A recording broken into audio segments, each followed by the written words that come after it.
भेटीगाठी आल्या, दावे प्रतिदावे आले, आरोप प्रत्यारोप आले. जनतेच्या समोर, पत्रकारांच्या समोर नेत्यांच्या गाठीभेटी या कायमच होत असतात.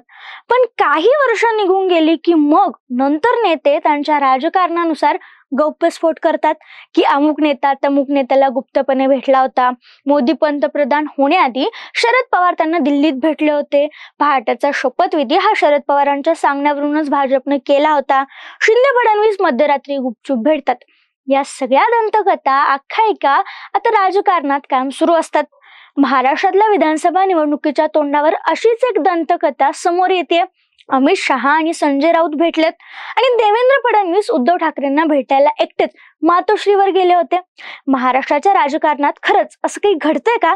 महाविकास आघाडीमध्ये उद्धव ठाकरे यांचा अपमान तर होत असतो आणि दुसरीकडे फडणवीस ठाकरेंना भेटल्याच्या बातम्या येतात. काय खरं आणि काय खोटं याबद्दलच या व्हिडिओच्या माध्यमातून जाणून घेऊयात. नमस्कार, मी संजना टीओडी मराठीमध्ये आपलं स्वागत. देशातल्या एका प्रमुख माध्यम समूहाने महाराष्ट्राच्या राजकारणातील एक महत्वाची बातमी प्रसिद्ध केली आणि या बातमीमुळे महाराष्ट्राच्या राजकारणात खळबळ उडाली. ही बातमी होती देवेंद्र फडणवीस आणि उद्धव ठाकरे यांची भेट झाल्याची. दुसरीकडे दिल्लीत संजय राऊत आणि अमित शहा यांची भेट झाली. ही बातमी देताना संबंधित समूहाच्या संबंधित पत्रकारानं सूत्र म्हणून काँग्रेसच्या नेत्याचा हवाला दिलाय. आठवडाभर महाविकास आघाडीमध्ये काँग्रेस विरुद्ध ठाकरे हे जे काही नाट्य सुरू आहे त्यामुळे उद्धव ठाकरे हे स्वबळाची भाषा करतात आणि त्यातूनच फडणवीस ठाकरे यांची भेट झाल्याची चर्चा सुरू आहे. काँग्रेसचे महाराष्ट्रातील नेते विजय वडेट्टीवार यांनी घटनेचं गांभीर्य जाणत तात्काळ प्रतिसाद देत ही बातमी खोटी असल्याचं सांगितलंय. असं काही घडलं नसल्याचं त्यांनी स्पष्टपणे जाहीरपणे सांगून टाकलंय. काँग्रेसचे नेते विजय वडेट्टीवार यांनी प्रतिक्रिया दिल्यानंतर साहजिकच आता ही बातमी खोटी हे समजलं जाऊ लागलं. पण खोटी बातमी माध्यमांमध्ये आली कशी असा सवाल लगेचच विचारला जाऊ लागला.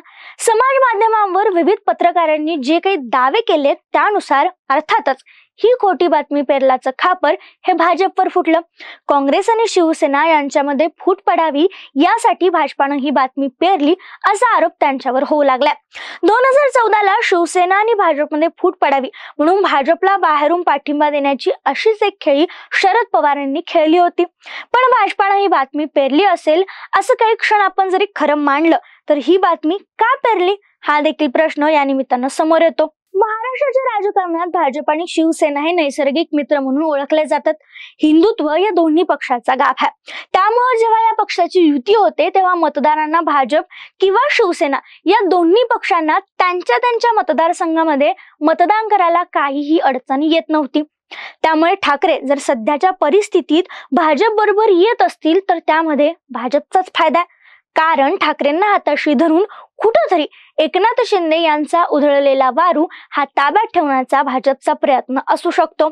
भाजपच्या आणि शिवसेनेच्या कित्येक मतदारांमध्ये, जुन्या जाणत्या कार्यकर्त्यांमध्ये भाजप शिवसेना युतीबद्दल आजही ममत्व आहे.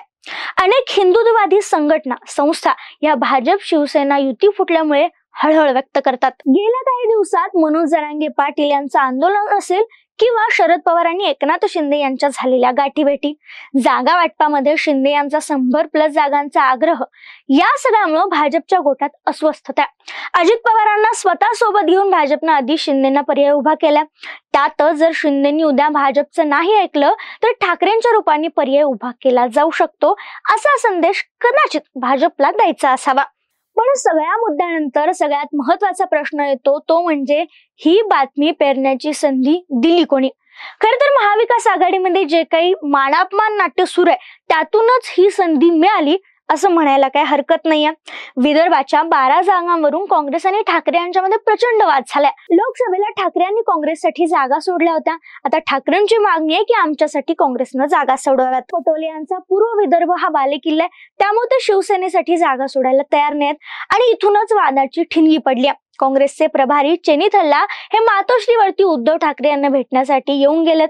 त्यांच्यासोबतच भाई जगताप यांच्यासारखे नेते होते. त्यामुळे यासारख्या नेत्यांनी जर चेनिथल्ला यांचे कान भरले असतील तर ही शक्यता नाकारता येत नाही.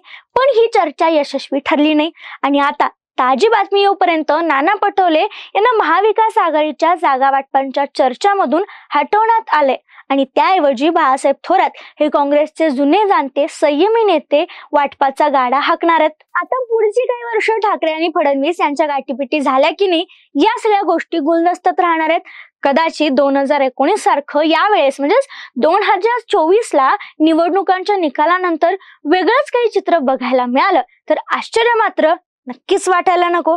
तेव्हा ही बातमी सगळ्यांनी लक्षात ठेवा. व्हिडिओ कसा वाटला आणि या सगळ्यावर तुमचं मत काय हे देखील आवर्जून कमेंट मध्ये नक्की सांगा. व्हिडिओ आवडला असल्यास लाईक शेअर करा आणि अशाच व्हिडिओसाठी टीओडी मराठीला सबस्क्राईब करा.